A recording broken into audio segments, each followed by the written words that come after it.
Boa noite a todos. É uma alegria imensa estar recebendo todos vocês hoje na casa. Aqueles que aqui estão vindo pela primeira vez, sintam-se acolhidos, abraçados por todos nós aqui, pela espiritualidade que se faz presente. Aqueles que já são nossos companheiros, também que recebam a mesma iluminação que todos estão recebendo. Hoje é um dia especial para a casa. Estamos recebendo um grande amigo nosso, que já é um grande frequentador, Isaías. E isso tudo se deve em comemoração a esse mês de outubro, em que a casa está completando 76 anos de existência. Graças à espiritualidade maior, ao Dr. Bezerra de Menezes, que nos ampara, que nos dá força para seguir sempre adiante no nosso trabalho. E é por isso que a gente agradece que vocês estejam aqui presentes nessa grande noite e que esse nosso amigo, muito querido, está conosco para passar um pouco das lições que Jesus nos trouxe, de ensinamentos, de força, de ânimo, para que a gente possa sempre seguir em frente. Para darmos início às nossas atividades da noite, iremos cerrar nesse momento os nossos olhos, relaxar em nossas cadeiras, elevar o pensamento ao alto, para agradecer ao nosso Pai maior, ao nosso irmão Jesus, através dos emissários que aqui se encontram neste momento. Mentores desta casa, que prepararam esse ambiente de amor, de paz, desde as primeiras horas da manhã. Que leve até ao nosso Pai os nossos agradecimentos por estarmos aqui reencarnados, pela oportunidade que Ele nos deu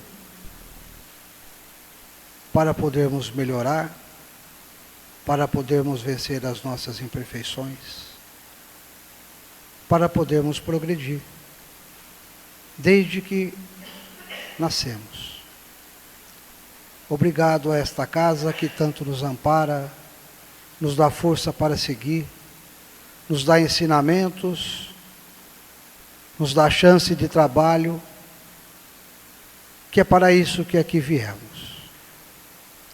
Obrigado, espiritualidade amiga, por essas luzes que são derramadas nesse momento sobre nós. Que possamos sair daqui fortalecidos, Senhor. E possamos levar essa paz, essa luz a todos os nossos irmãos da humanidade.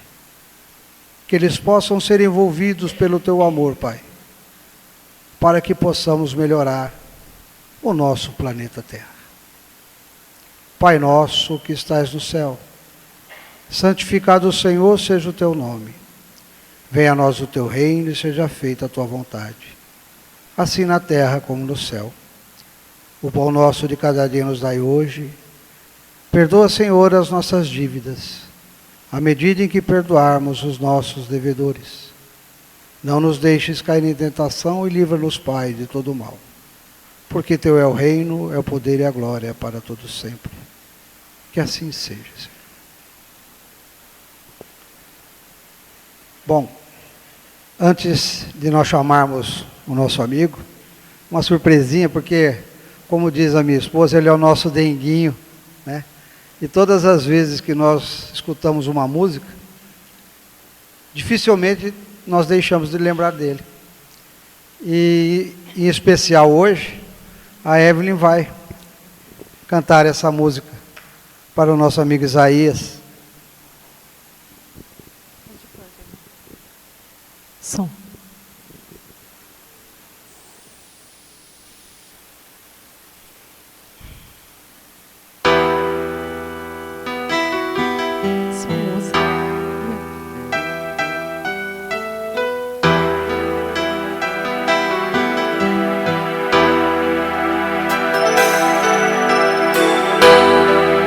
Senhor, eu sei que Tu me sondais, sei também que me conheces. Se me assento ou me levanto, conheces meus pensamentos. Quer deitado ou quer andando,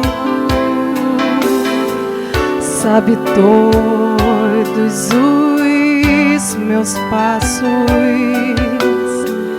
E antes que haja em mim palavras, sei que em tudo me conheces. Senhor, eu sei que tu me sondas. Senhor, eu sei que tu me sondas. Senhor, eu sei que tu me sondas. Senhor, eu sei que tu me sondas. Deus, tu me cercaste em volta, tuas mãos em mim repousam. Tal ciência é grandiosa, não alcanço de tão alta. Se eu subo até os céus, sei que ali também te encontro. Se no abismo está minha alma, sei que ali também me ama. Senhor, eu sei que tu me sondas. Senhor, eu sei que tu me sondas. Senhor, eu sei que tu me sondas. Senhor, eu sei que tu me sondas.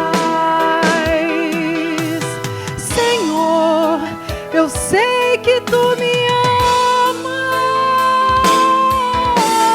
Senhor, eu sei que tu me amas.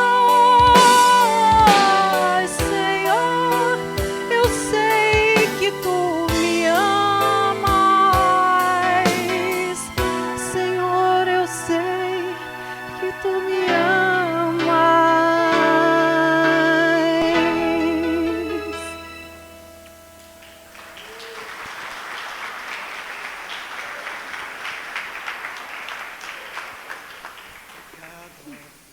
Coisa linda, eu não cantei, porque eu queria me embevecer, me embriagar.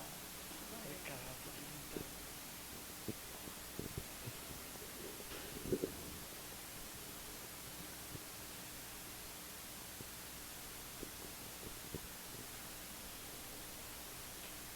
Quero contemplar todos, almas queridas. Honra-me, emociona-me retornar a esta casa, rever amigos, fazer novos amigos, comungar com a espiritualidade, refletir sobre temas que nos interessam,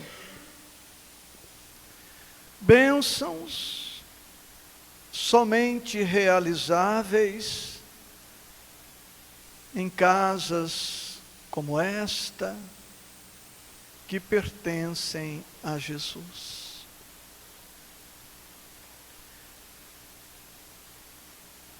Terminada a palestra,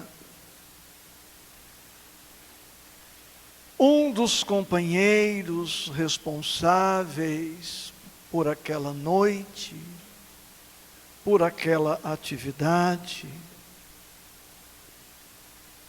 me pediu que atendesse a um homem. E atendi. Aquele irmão apresentava-se desfigurado, exausto, barba por fazer, cabelos desgrenhados, roupa de vários dias, olheiras, sem brilho no olhar, por fora, um homem vencido, e por dentro não era outra a sua condição. E ele me disse, sem preâmbulos: nesta semana eu assassinei o meu genro. Estou foragido desde então. Minha filha, compulsoriamente viúva, pelo meu ato, passou a odiar-me.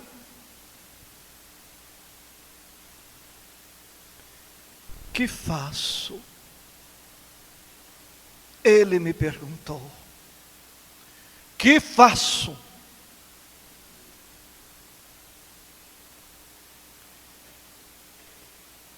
Trazendo você para estas reflexões, eu te pergunto, sem que você agora responda de maneira audível, o que você diria para este homem?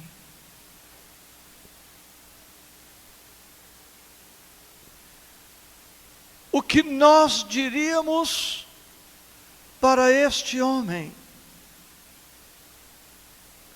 se nos fosse dada a oportunidade? Que diríamos para a esposa deste homem? Que diríamos para os outros filhos deste homem?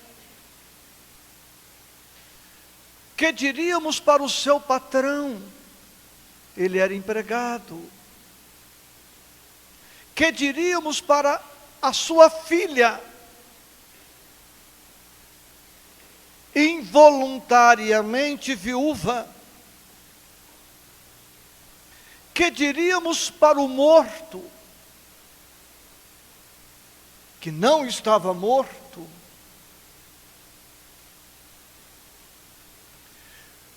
Se fôssemos nós, o homicida,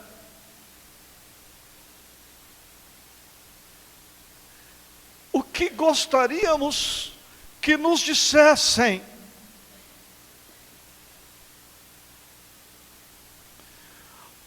O que temos a dizer é o que a doutrina diria?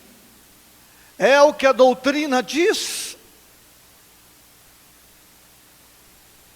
Se esse homem tivesse procurado, não a mim, mas admitindo fosse possível procurar pessoalmente, fisicamente o Cristo, O que o Cristo diria para este homem?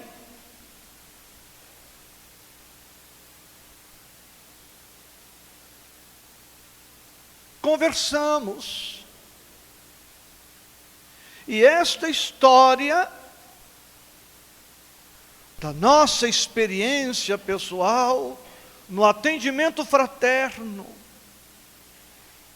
nos remete a uma outra, de todos conhecida. E eu te peço perdão por trazer essa história novamente, que aqui resumo o caso da mulher adúltera, flagrada no próprio ato, arrastada pelos fariseus, pelos saduceus, pelos fiscais da vida alheia de plantão, levaram-na à presença do Cristo. E todos nós sabemos do diálogo que se seguiu, mas creio valer a pena recordar: mestre, esta mulher foi flagrada em adultério. Manda a lei, seja ela morta por apedrejamento. Tu, que dizes? Era uma cilada. Eles conheciam a letra da lei. Não havia necessidade de indagar o mestre sobre o procedimento legal a ser adotado naquela conjuntura. Era matá-la e pronto. Mas queriam surpreender o mestre numa contradição e pô-lo a perder. Se o mestre diz: matem-na, estaria em contradição com o seu evangelho de amor. E se diz: perdoem-na, estaria em contradição com a lei de Moisés. Todos conhecemos a saída sábia e generosa e misericordiosa do mestre ao propor: quem dentre vós estiver sem pecado, atire a primeira pedra. Há um detalhe nos evangelhos que eu destaco agora. Narra o evangelista que, após o Cristo propor: atire a primeira pedra aquele que dentre vós estiver sem pecado, a começar pelos mais velhos, todos foram depondo suas pedras, de tal modo que a mulher não foi apedrejada. Porque pelos mais velhos, segundo narrativa evangélica, não foi por acaso. Porque os mais velhos, cá entre nós, têm mais pecados.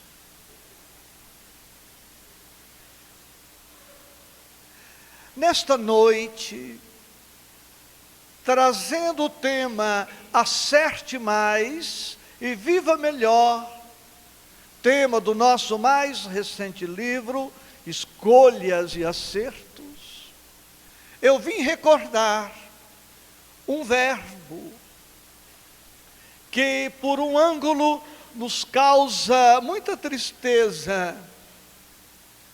Mas nesta noite, ao conjugar este verbo, nós experimentaremos um imenso conforto. Pelo menos eu experimentarei um imenso conforto. É o verbo errar, no presente do indicativo. Eu erro tu erras. Ele, nós, vós, eles que não vieram ter conosco, erram. Não conheço exceção a esta regra. Entre nós que mourejamos na terra, a única exceção, digamos, que eu conheço, pecando por presunção na frase, é nosso Senhor Jesus Cristo. Certa feita, eu estava um tanto melancólico por conta de uma certa conduta inadequada.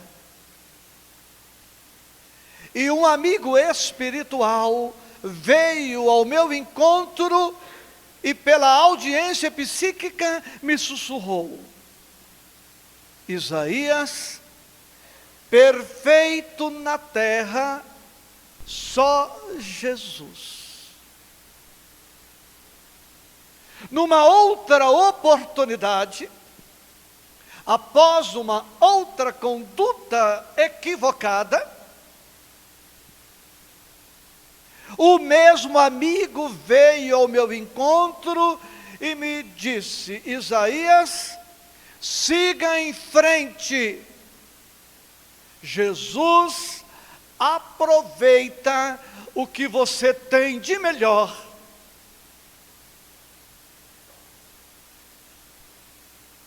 Siga em frente.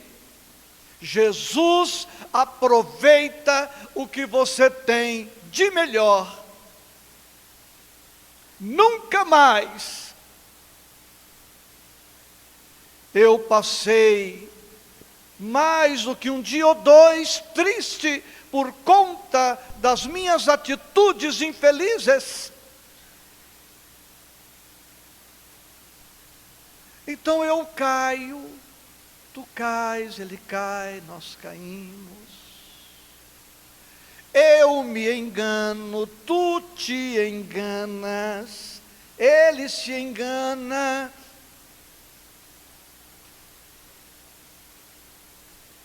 Sem exceção. Voltemos para aquele homem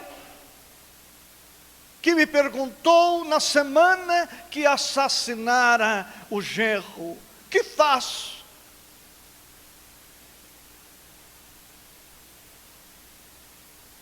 Eu não poderia propor-lhe: pratique suicídio, mate-se.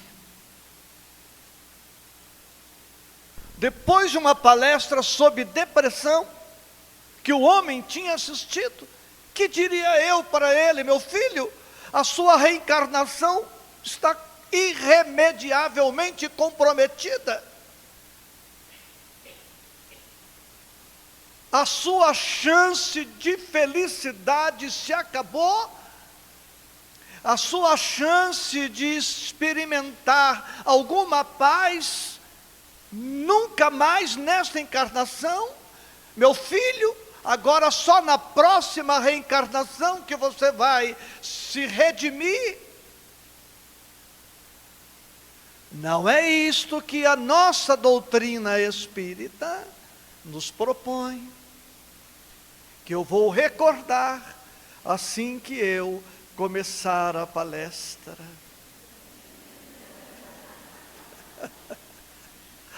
Porque agora estou no aquecimento. Depois da emoção que a Evelyn nos proporcionou, eu tinha que respirar um pouco.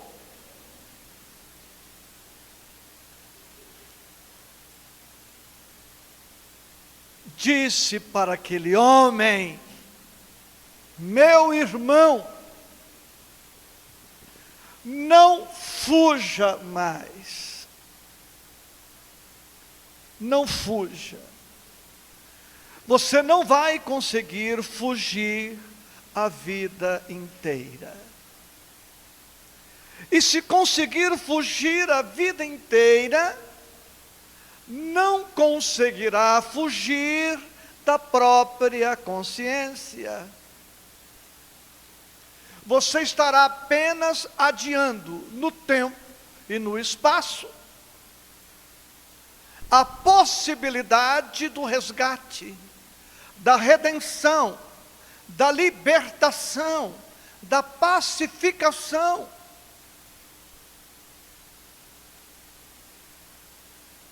Contrate um advogado, propus para ele. Contrate um advogado. Conte a sua versão para o seu advogado.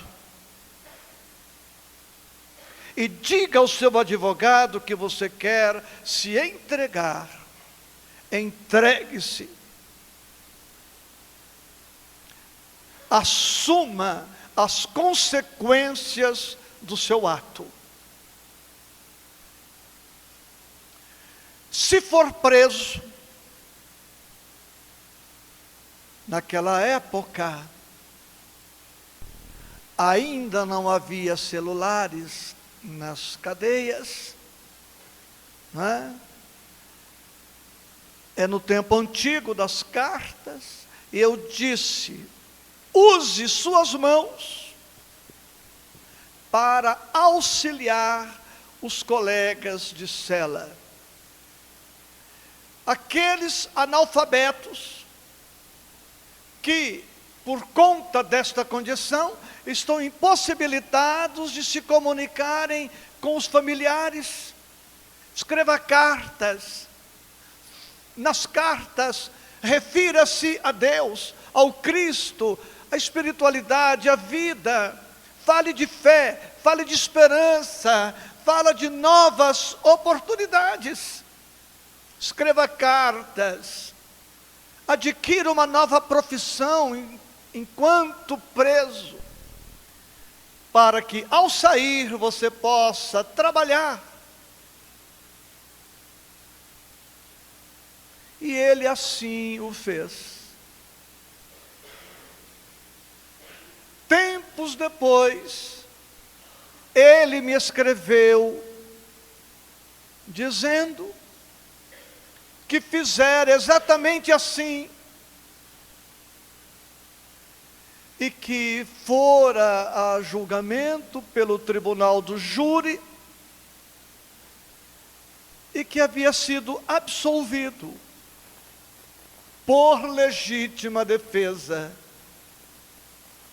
e que já estava retornando para casa, e estava aos poucos reconquistando a amizade da filha, da esposa, dos filhos outros, e por extensão da parentela, dos amigos.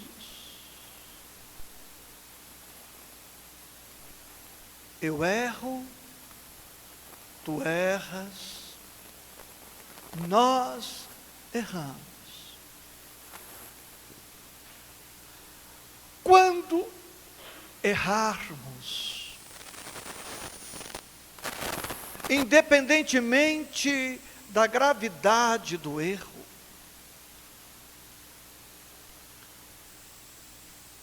não se desespere.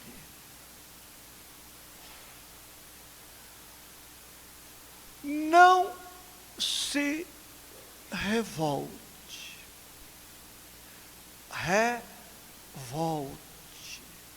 Voltar contra, ou voltar para trás. Não se desespere, não se revolte, não se deprima. Estou falando da depressão pelo sentimento de culpa. Não se deprima. Tente não se estressar de maneira crônica. Não se permita a ansiedade patológica. Não fuja. Não minta. Por enquanto estou no decálogo do não. Não minta. Não negue. Não transfira a responsabilidade para outrem. Não se mate. Não se deixe morrer no abatimento sem fim. Não se acovarde.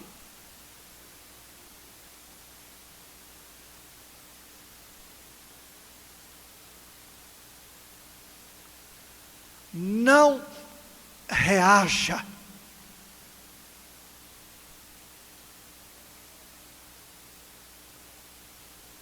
Que fazer diante dos nossos equívocos? Confesse. Confesse. Agora, sem rigor, o decálogo do sim. Confesse. Eu errei. Eu errei. Não importa a gravidade do erro, do crime, da falta, do pecado, da queda. Não importa. Vejamos o caso do nosso amigo que assassinou o genro. Confesse. Ou confessemos. Eu errei. Não justificando. Não justifique. Não explique demais. Porque ao justificar, poderei transferir a responsabilidade para outrem, me inocentando, tirando a responsabilidade que me cabe. Diga, eu errei. Se possível, procure pela pessoa e confesse para ela, eu errei. Eu errei. Sem naquele momento lembrar-se da conduta eventualmente inadequada do outro, assumindo a parte que é nossa, e ao confessar para a outra pessoa, peça corajosamente, humildemente. Já estou trazendo componentes necessários à superação dos erros. Veja, a confissão, procurar o outro para conciliar, corajosamente procurar o outro, humildemente procurar o outro, algumas das atitudes necessárias para o enfrentamento.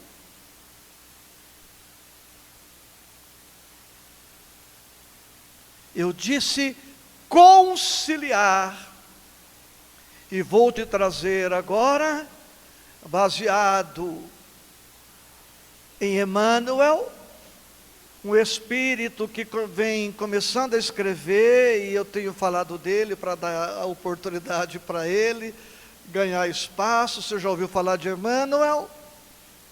Já, né? Ele mesmo, né? E um médium aí, iniciante, um tal de Francisco Cândido Xavier.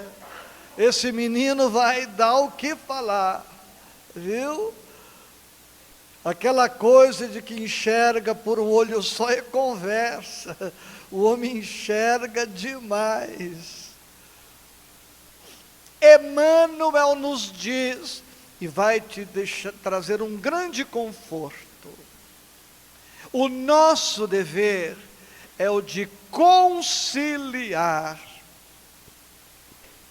O dever de reconciliar é do outro.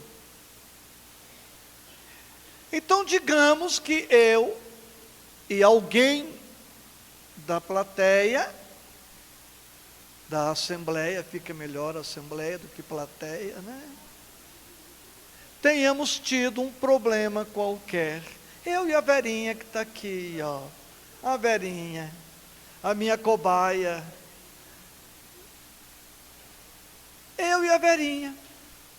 O Evangelho manda que eu me concilie com ela. E que ela se reconcilie comigo. Um concilia, o outro reconcilia. E se ela tomar a iniciativa, ela estará conciliando, cabendo-me o dever cristão de reconciliar. Se eu me concilio e ela não se reconcilia, a não reconciliação é problema dela. Ela responderá pela não reconciliação. Se ela vem ao meu encontro e se concilia comigo, e eu não me reconcilio com ela, o problema passa a ser meu. Ou seja, diante de um acontecimento desagradável, envolvendo o relacionamento interpessoal, façamos a nossa parte. Façamos a nossa parte. A parte do outro é do outro.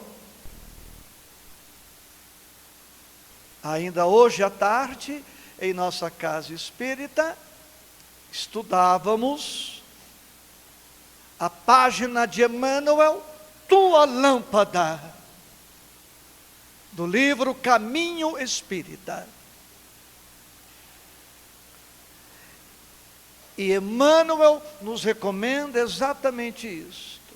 Cuide da tua lâmpada, cuide da tua fé, faça a tua parte.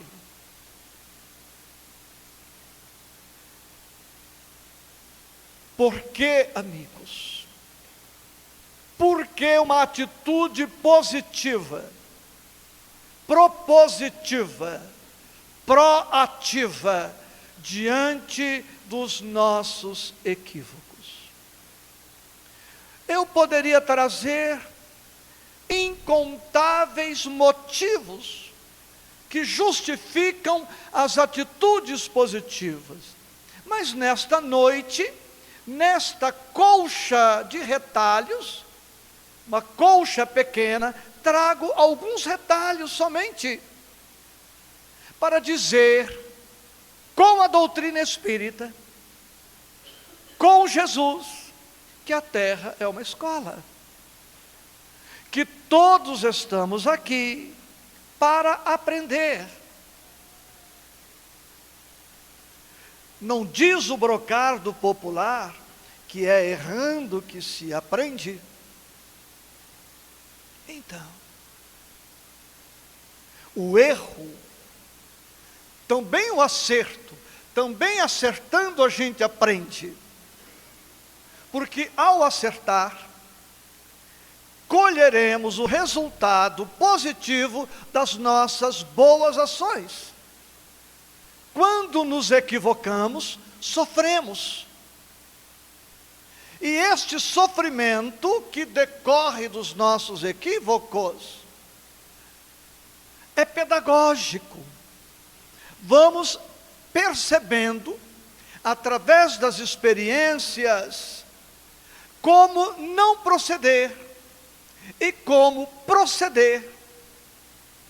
E dada a nossa condição evolutiva, presumível que mesmo sabendo como agir, ainda venhamos a reincidir nas mesmas condutas.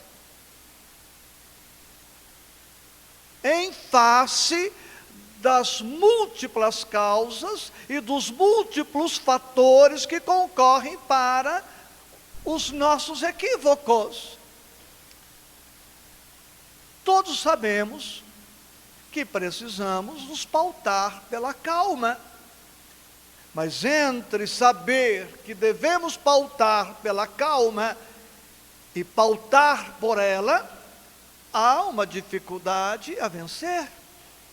Todos estamos informados sobre a necessidade de uma postura humilde, para citar uma outra situação. Mas entre o saber e o viver, há uma dificuldade a ser transposta. Portanto,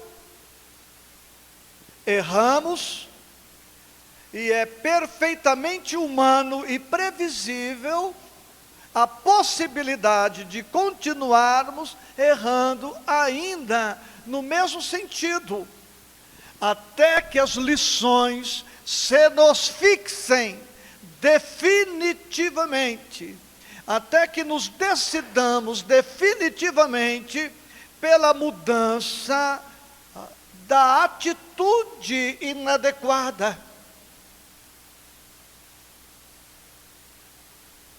Eu não tenho que te perdoar 70 vezes, 7 vezes. Você não tem o dever evangélico de me perdoar 70 vezes, 7 vezes. Quantas vezes eu me perdoarei? 70 vezes, 7 vezes. Quantas vezes você se perdoará? 70 vezes, 7 vezes. Não no sentido de aplaudir o equívoco. Já foi dito, não justifique. Não se trata de justificar indefinidamente as nossas condutas inadequadas. Trata-se de respeitar os nossos limites. Joana de Ângeles, no seu livro Filho de Deus, procure este livro, é um dos grandes livros de Joana e de Valdo. Está dito lá, tem 2 páginas belíssimas que servem para este tema. A primeira página, perdoa-te. Perdoa-te. E a segunda página, teu recomeço. Perdoa-te. E teu recomeço. Sim, mas o que é perdoar-se? O que é perdoar-se? Não é tapar o sol com a peneira. Não é transferir a responsabilidade. Não é fazer de conta que não aconteceu nada. O que o prefixo per está fazendo na palavra perdão ou perdoar? Qual a razão deste prefixo aí? Doar, de fácil entendimento. Doar, dar, transferir, conceder, outorgar. Per tem o sentido de mais, de além, acima de. Perdoar-se é doar-se mais, é doar-se além do que pretendíamos doar a princípio. A pessoa que se equivoca e passa a sentir uma culpa exacerbada e não reage, ela está se doando culpa, ela está se doando remorso, ela está se doando apatia, ela está se doando desânimo, ela está se doando depressão, ela está criando estes estados patológicos a partir do momento que se nega algum bem. Perdoar-se é doar-se amor, é doar-se generosidade, é doar-se bondade, é doar-se calma, é doar-se ternura, é doar-se nova oportunidade.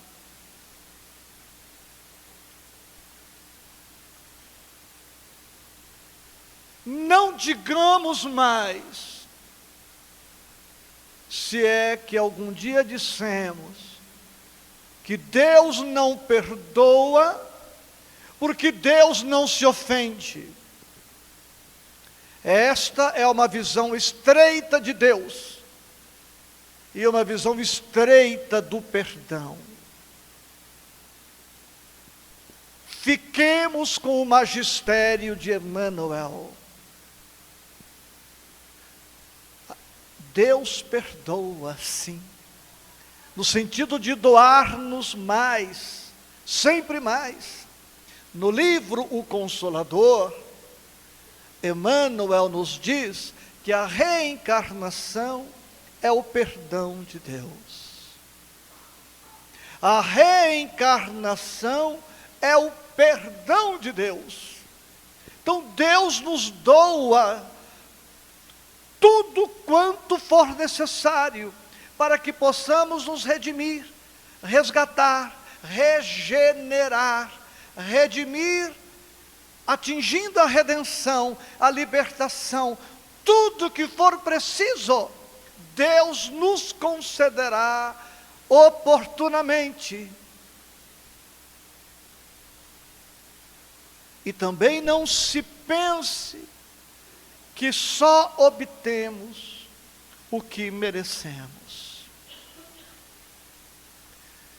Que esta nossa fala não sirva para desestimular a busca da virtude, que não sirva para desestimular a busca pelo trabalho de melhoria, mas devemos reconhecer que a justiça divina é misericordiosa.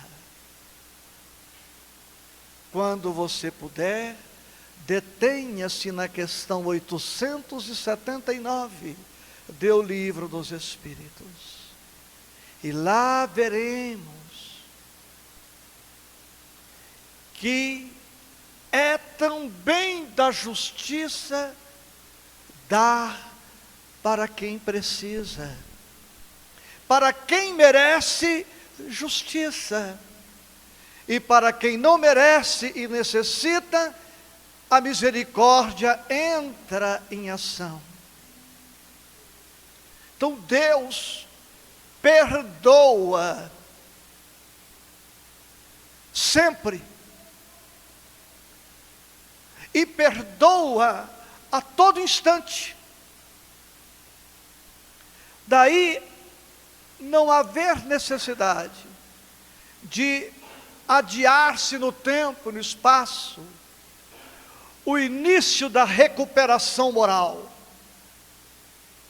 Porque no instante seguinte ao erro, continuamos respirando, pisando o mesmo chão, beneficiados pelo mesmo ar, pela mesma natureza, pelo mesmo sol, pela mesma lua.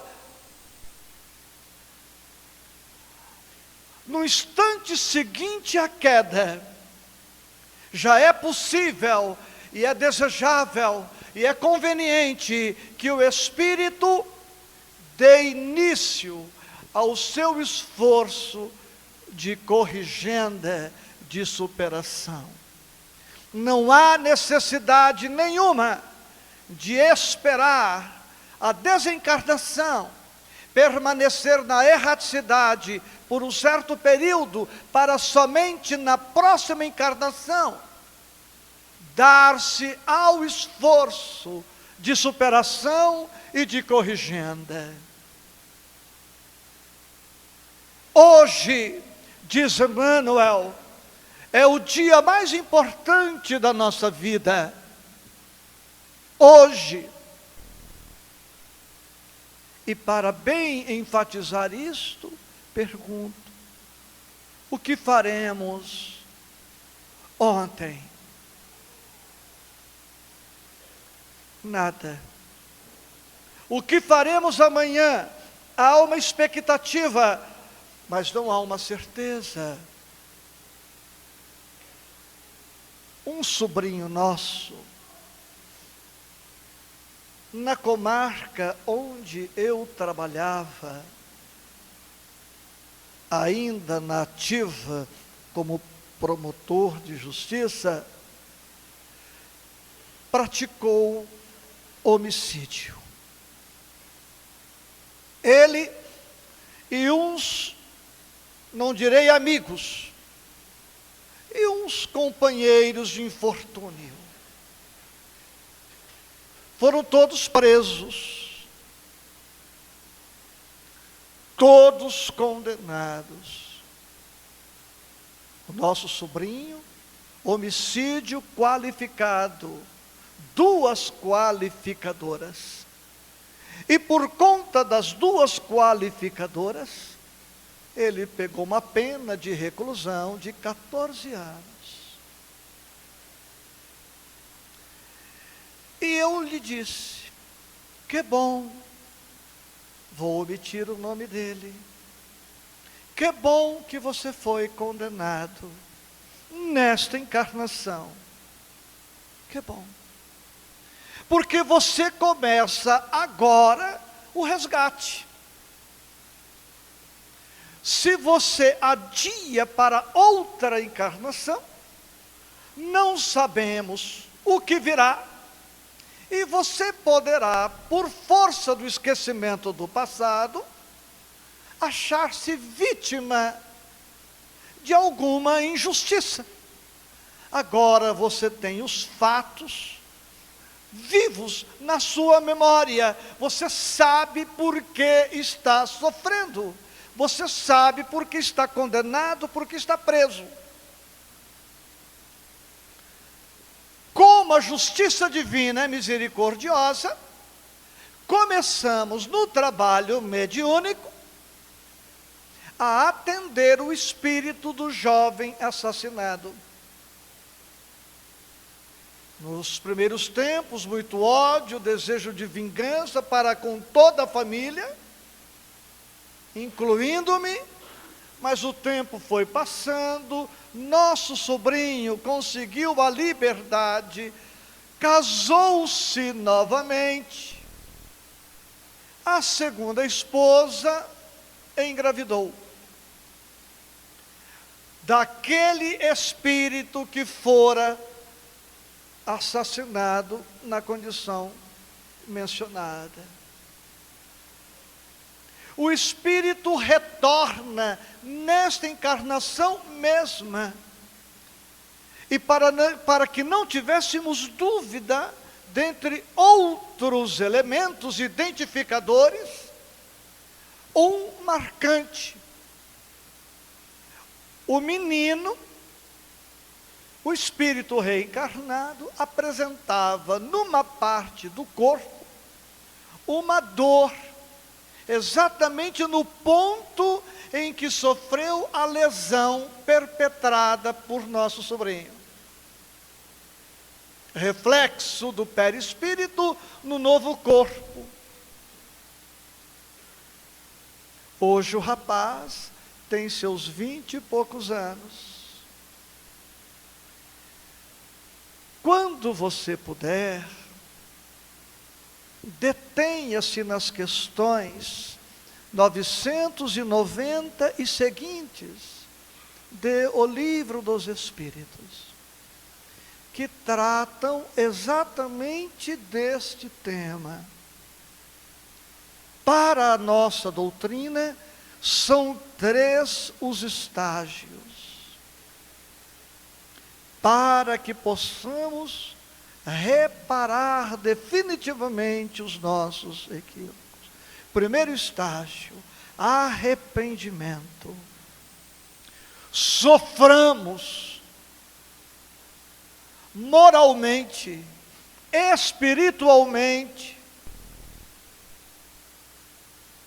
em face das nossas condutas inadequadas.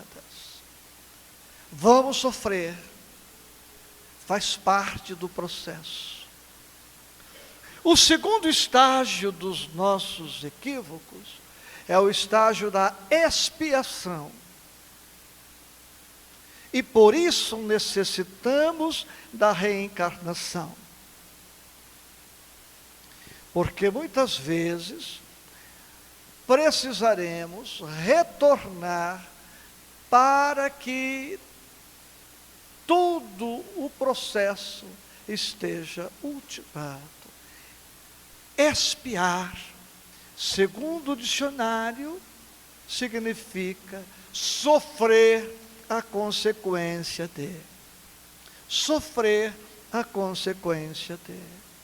Sofreremos as consequências decorrentes da nossa conduta.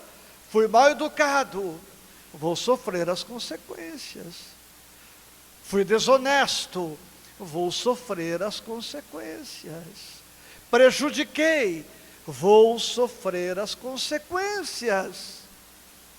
É da justiça.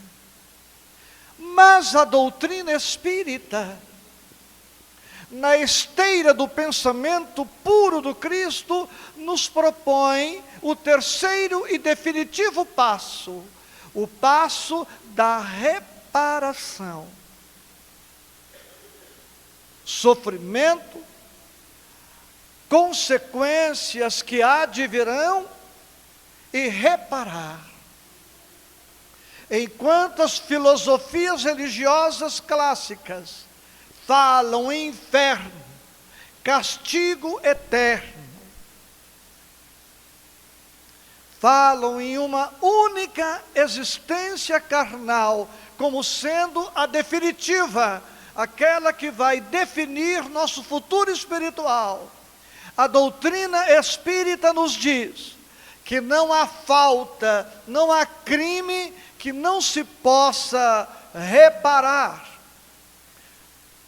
E a reparação ideal é aquela que começamos agora, hoje, aqui, a começar por uma atitude mental diferente, uma proposta diferente para as nossas vidas. Se possível, repararemos já, ou precisaremos de um pouco mais de tempo para que isto aconteça. Arrependimento, expiação e reparação. E é este o mandamento genuinamente cristão: reparar. E para bem ilustrar isto, recordo Pedro e Judas.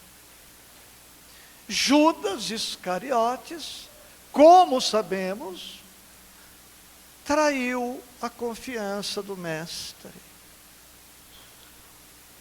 Pelas narrativas, praticou suicídio. Pedro negou que conhecesse Jesus, mas se arrependeu, expiou e deu-se ao trabalho de reparação. E tanto fez que foi colocado como a pedra angular do cristianismo nascente. Judas praticando suicídio, Pedro reerguendo-se, nos mostram os dois que, diante de erros, os dois cometendo erros graves, que um teve uma reação impertinente, desnecessária, autolesando-se, e o outro deu seu esforço de reparação, e tanto fez que terminou aquela encarnação completamente quites com a lei. Não havia, pois, necessidade de Judas suicidar-se. Como Pedro, se tivesse ele a mesma estrutura espiritual, poderia ter se dado ao esforço de corrigenda e reparação. Mais tarde, Pedro, do alto da sua experiência de quem muito errou e muito corrigiu, escreveria: o amor cobre a multidão dos pecados. O amor cobre a multidão dos pecados. E para evidenciar o perdão de Deus, que Deus nos perdoa quantas vezes pecarmos, errarmos, cairmos, Pedro, que negou conhecer Jesus 3 vezes, teve 3 oportunidades de superação. Jesus lhe pergunta: Pedro, tu me amas? Sim, Senhor, responde o discípulo. Então, apacenta as minhas ovelhas. A primeira oportunidade para a primeira negativa. Segunda pergunta do Cristo: Pedro, tu me amas? Sim, Senhor. Apacenta as minhas ovelhas. A segunda oportunidade para a segunda negativa. A terceira pergunta do Cristo: Pedro, tu me amas? E Pedro, que ainda estava no seu começo do crescimento, quase se estressa com Jesus, quase erra de novo, e diz: Senhor, eu já falei que eu te amo. Já estava se estressando. Já falei que te amo, Senhor. Você parece que é surdo. E Jesus disse: então, Pedro, apacenta as minhas ovelhas. E eu te pergunto, se Pedro tivesse negado conhecer Jesus 10 vezes, quantas perguntas o Cristo teria feito para ele? 10 vezes. Se Pedro tivesse negado 100 vezes, o Cristo repetiria 100 vezes a oportunidade. Então, queridos, começando a palestra agora, eu te digo, levanta, sacode a poeira, dá a volta por cima. Águas passadas não movem moinhos.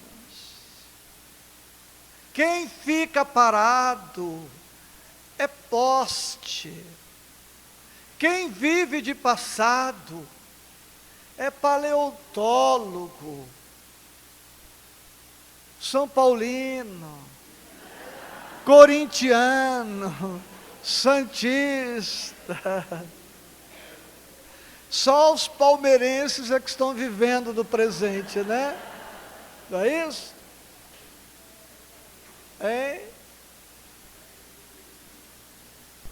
Não adianta chorar o leite derramado. Pau que nasce torto, morre torto. Eu não sou pau, posso me recuperar. Olha a sabedoria popular, o cancioneiro popular, Raul Seixas, com a sua música propondo: tente outra vez. Geraldo Vandré, com seu hino maravilhoso, quem sabe faz a hora, não espera acontecer. Ou vamos recordar Confúcio, que nos deixou esta pérola: a honra não consiste em não cair nunca, mas em levantar-se todas as vezes que cair. Guarde isto. A honra não consiste em não cair nunca, mas em levantar-se todas as vezes que cair.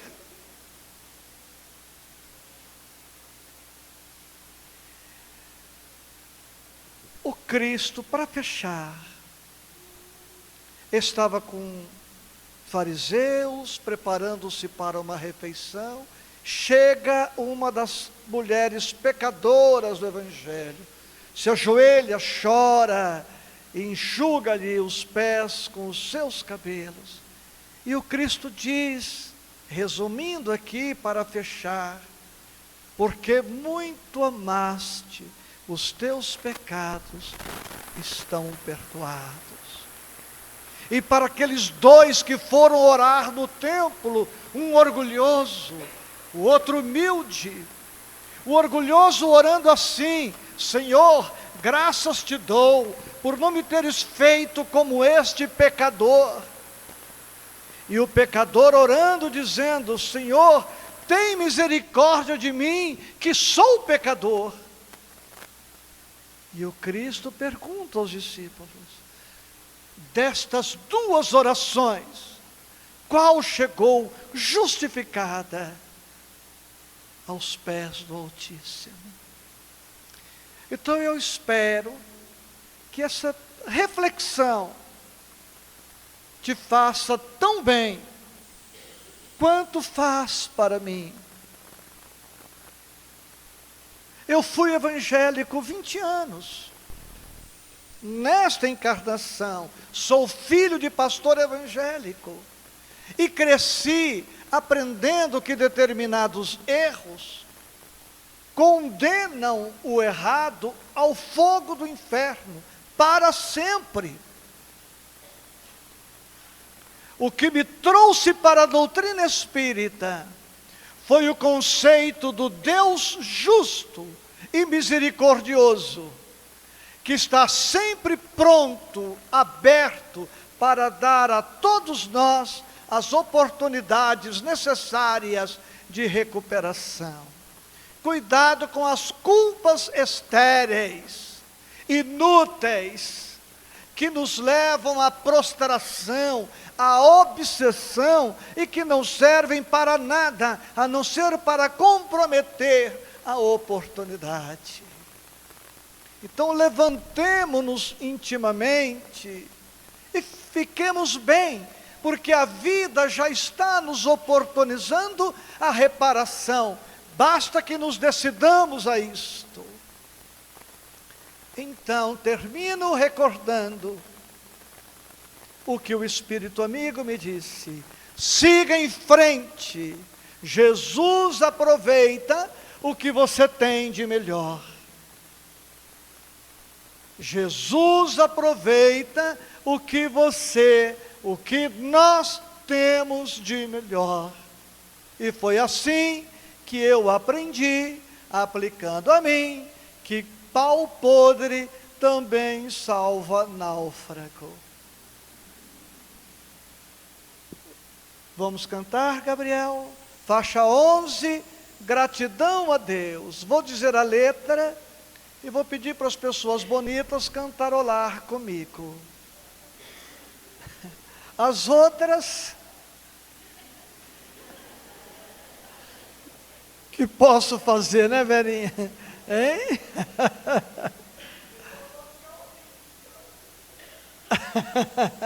A Verinha esteve em Portugal, para quem não sabe, viu? Gratidão a Deus agradecer até quando erramos.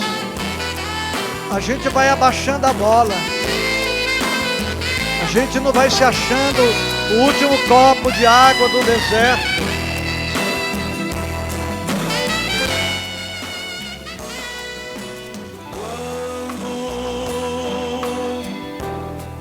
A sombra da tristeza Cobrir seus sonhos de ventura, sonhos de ventura. quando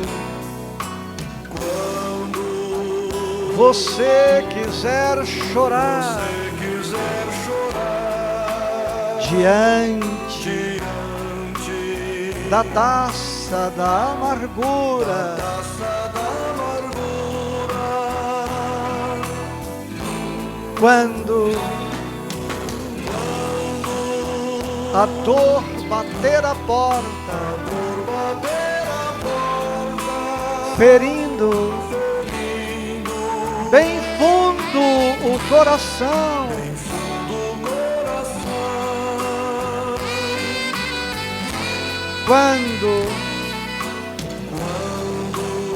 a esperança é morta A esperança é morta e a vida e a vida é amarga ilusão. é amarga ilusão. Olha o que a doutrina nos propõe. Olhe para trás. Olhe para trás, Veja quanta dor. Súplicas de paz, súplicas de paz, clamando amor. Olhos sempre em trevas, olhos sempre em trevas, mãos mendigam pão, bocas que não falam que não falam e risos e ri. sem razão. Olha a proposta da doutrina. Deixe de chorar, Volte a sorrir. volte a sorrir. Você é tão feliz. Volte a cantar. Faça uma prece.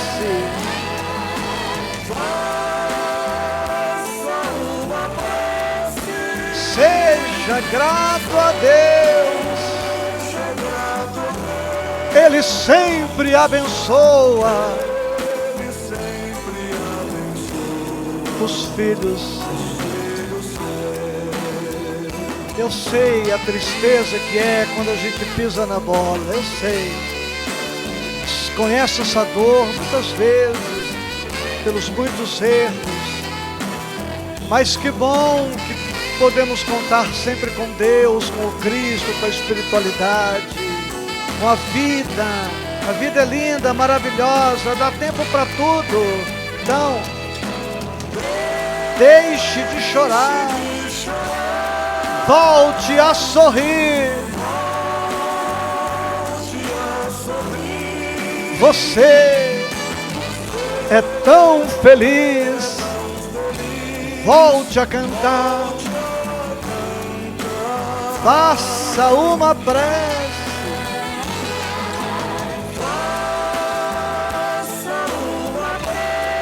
Seja grato a Deus. Ele sempre abençoa os filhos seus. Posso usar, Valdir, deixando a faixa 12. A faixa 12 na sequência, um pouquinho mais baixa agora. Ouça e sinta. Deus, Pai, a Ti também dizemos Você vai ver que Deus obrigado, perdoa Senhor. sim. Ou Jesus errou. E como não temos nada de nós para oferecer-te, cantamos repetindo Jesus.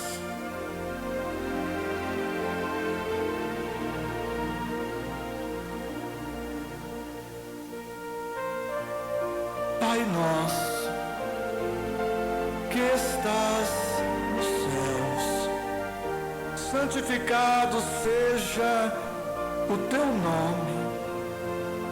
Venha a nós o teu reino. Seja feita a tua vontade, assim na terra como no céu. O pão nosso de cada dia nos dá hoje. Perdoa as nossas ofensas, Perdoa. assim como perdoamos os nossos ofensores.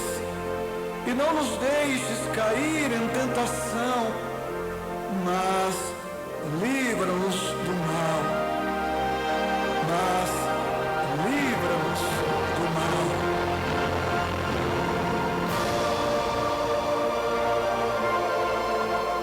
Por favor, não sei qual é o costume, mas eu peço não aplaudir. Eu recebo as suas vibrações, o seu olhar carinhoso, e isto é tudo que eu preciso. Tá? Guarde suas mãos para o serviço do bem, viu?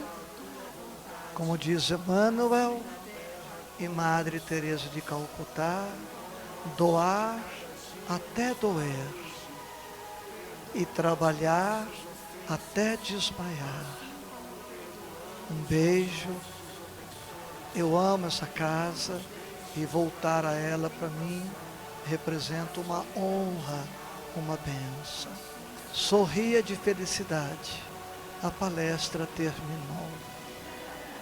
Tá? Obrigado.